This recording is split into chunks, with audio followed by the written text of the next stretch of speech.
வாழ்க வையகம், வாழ்க வளமுடன். சிந்தனையாளர்களே, நண்பர்களே, அன்பர்களே, இன்று ஒரு புதிய கருத்தோடு உங்களோடு இணைவதில் மகிழ்ச்சி அடைகிறேன். சமாதானப்படுத்துதல் இரண்டு வகை. ஒன்று, நம்மை நாமே சமாதானப்படுத்துவதற்காக எடுக்கின்ற முயற்சி. மற்றொன்று, பிறரை சமாதானப்படுத்துவதற்காக நாம் செய்கின்ற செயல். இந்த ரெண்டை பற்றியும் பார்ப்போம். இதனால் விளைவு நன்மையா தீமையா என்பதை நாம் கடைசியில் தீர்மானிப்போம். முதலில் இந்த மன அழுத்தம் வருவதற்கு இது ஒரு காரணம் என்பதையும் நாம் புரிந்து கொள்ள வேண்டும். எப்படி என்றால், என்னுடைய விருப்பம், என்னுடைய எதிர்பார்ப்புகள், இது ரெண்டும் என்னை சுற்றி இருப்பவர்கள் மூலமாக நிறைவேற வேண்டும். அதற்காக என்னை நான் வருத்தி கொண்டு கூட எல்லோரிடத்திலும் நான் நல்லவனாக பெயரெடுக்க வேண்டும், எல்லோரும் என்னை புகழ வேண்டும், எல்லோரும் என் சொல் கேட்க வேண்டும் என்பதற்காக நான் எடுக்கின்ற ஒரு முயற்சி, என்னை நானே சமாதானப்படுத்துவதற்காக எடுக்கின்ற அந்த முயற்சி நன்மையில் தருமா என்று பார்த்தால் தராது. அது எப்படி எல்லோரும் நம்மை புகழ முடியும்? எல்லோரிடத்திலும் நாம் நல்லவன் என்று பெயர் எடுக்க முடியும்? சாத்தியமா? இல்லை. அப்போ ஏதோ ஒரு எதிர்பார்ப்புகளோடு நாம் ஒரு செயலை செய்யும் பொழுது அங்கு பல பேருக்கு நன்மை தரத்தக்கதாக இருக்கும், இன்னும் பல பேருக்கு தீமை தரத்தக்கதாக இருக்கும். ஏன்?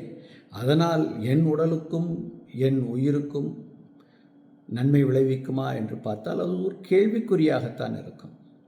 அதை பற்றியான ஒரு சின்ன சிந்தனையை பார்ப்போம். அது ஏன் என்பதையும் நாம் சிந்திப்போம். ஒரு தந்தை, ஒரு மகன் தன்னோடு ஒரு கழுதையை இழுத்துக்கொண்டு ஒரு ஊரிலிருந்து இன்னொரு ஊர் செல்வதற்காக பயணிக்கிறார்கள். கழுதை நடந்து கொண்டு வருகிறது. அது தனியாக நடந்து கொண்டு வருகிறது. அப்போது ஒருவர் செல்கிறார். என்னப்பா, கழுதையை கூட கூட்டு போகிறீங்க? பையனை உட்கார வச்சுட்டு போக வேண்டியதானே, பையனை எதுக்கு நடத்தி கூட்டு போகிறீங்க? உடனே தந்தை மகனை தூக்கி கழுதையில் உட்கார வைத்து கழுதையை அழைத்து கொண்டு செல்கிறார். இன்னொருவர் வருகிறார். என்னப்பா, வயதானவர் நடந்து வருகிறார், நீ கொஞ்சம் வயசு பையன்தானே, அப்பாவை உட்கார வைத்து நீ நடந்து போ என்று சொல்கிறார். உடனே அப்பா கழுதை மேல் ஏறி உட்கார்ந்து கொண்டு மகனை இறக்கி விட்டனர். இன்னும் சற்று தூரம் சென்ற பிறகு ஒருவர் வருகிறார். என்னப்பா, நீ மேலே ஏறி உட்காந்துக்கிட்ட, உன் பையனை மட்டும் தனியாக கீழே இறக்கி விடுற, அவனையும் தூக்கி உட்கார வச்சு கூட்டு போக வேண்டியதானே அப்படின்னு சொல்கிறார். உடனே யோசிக்கிறாரா, அதுவும் சரிதானே என்று சொல்லி மகனையும் தூக்கி உட்கார வச்சு இரண்டு பேரும் கழுதை மீது சவாரியாக சென்று. இன்னொருவர் வருகிறார். என்னப்பா, அந்த வாயில்லா ஜீவன் மேலே ரெண்டு பேரும் உட்கார்ந்து போகிறீங்களே, நியாயமா இது அப்படின்னு கேட்டுட்டு போகிறார். உடனே இவர் ரெண்டு பேரும் என்ன பண்ணுறாங்க, நீயும் உட்கார வேண்டாம், நானும் உட்கார வேண்டாம், ஏன்னா எல்லாரும் சொல்கிறதும் சரியாக இருக்கிற மாதிரி தெரியுது, ரெண்டு பேரும் நடந்து போயிடலாம் அப்படின்னு சொல்லிட்டு அந்த கழுதையை தனியாக விட முடியாதுங்கிறதுக்காக அது ஒரு கம்பில் கட்டி எடுத்து வருகிறார்கள். இப்போ ஒரு ஆறு வருகிறது. அந்த ஆற்றில் கடக்கு செல்ல வேண்டும். அப்போ அவர்கள் ரெண்டு பேரும் ஆற்றை கடக்கிறார்கள்.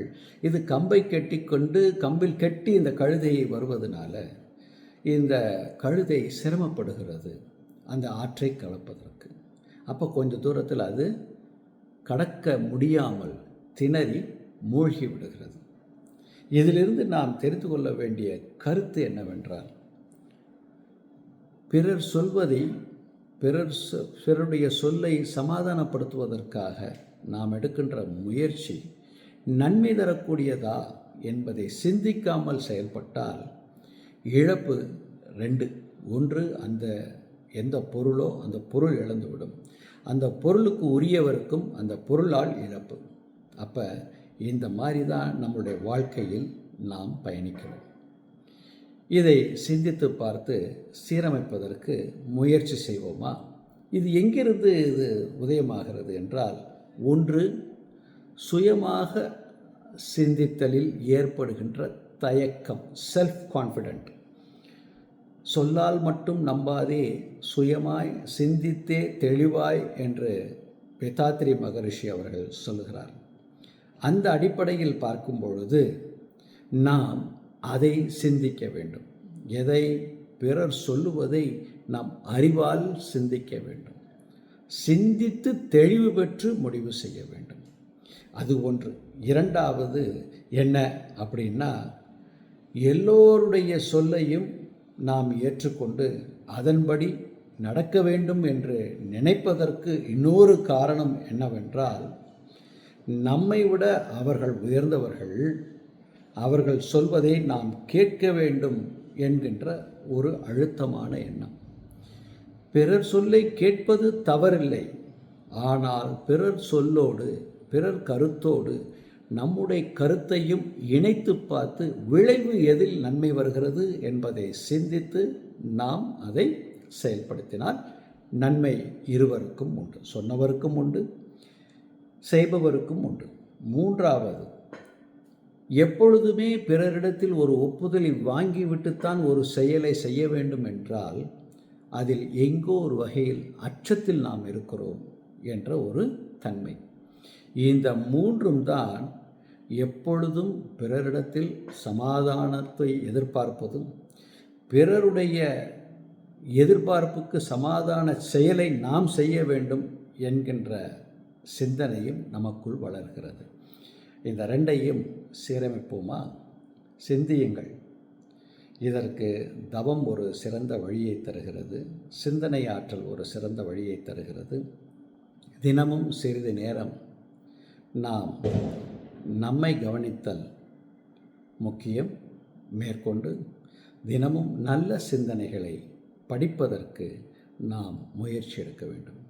படித்தலும் எழுதுதலும் வாழ்க்கையில் நமக்கு எப்பொழுதும் பல சிந்தனைகளை, ஆக்கச் சிந்தனைகளை, ஊக்கச் சிந்தனைகளை தருவதற்கு வாய்ப்பாக இருக்கும் என்று சொல்லி, மீண்டும் ஒரு நல்ல சிந்தனையோடு உங்களை விரைவில் சந்திக்கிறேன்.